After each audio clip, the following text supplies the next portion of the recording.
হ্যাঁ এটাই জাদু ভাইয়া। তোমার লাগে মেয়ে একটা বালের ঝামেলা হইছে। আমার লেফট হ্যান্ডটা তোমার এই ফোরহেডস এর উপর রাখবো। তুমি একটা ফাউল, তোমার লাগে একটা থাবড় দেওয়া। এ মেয়ে, কে কাসার না কে?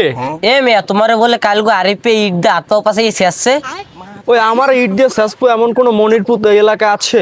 ওই হয়েছে ছোট ভাইয়ের সাথে একটু ঝামেলা হয়ে গেছে। তোমার লাগে মেয়ে একটা বালের ঝামেলা হইছে। তুমি ঢাকায় দাঁড়িয়ে যে হাত তাওলা রাহিফের যে শুদ্ধ ভাষায় কথা কও, তুমি একটা ফাউল, তোমার লাগে একটা থাবড় দেওয়া। আমি ঢাকাতে একটা জাদু শিক্ষা আসছি, তুমি কি দেখতে চাও ভাইয়া? হয় দেখ কি জাদু শিখাইছেন একটু দেখান। আমার লেফট হ্যান্ডটা তোমার এই ফোরহেডস এর উপর রাখবো, তারপরে তোমার জিলফাটা ঝলাত করে বাইরে বাইর করে দেবা, ঠিক আছে? আচ্ছা ওকে, তাহলে শুরু করলাম। হ্যাঁ আচ্ছা, শুরু করেন। लेकिन ये साला कर क्या रहा है यहाँ पे? জিলফা বাইর করে এবার। জানোয়ারে কান্দা হল কি? হ্যাঁ এটাই জাদু ভাইয়া। এটা শিখতে আমার প্রায় আগামী 4 বছরের মতন সময় লাগছে।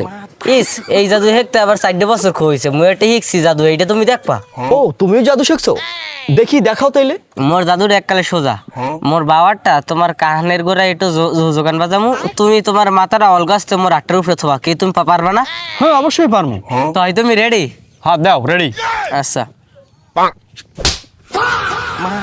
ফালার ফালা তুই মোরে বাবাত খাওয়াইছে, তুই চেনো মুই কত বড় জারু।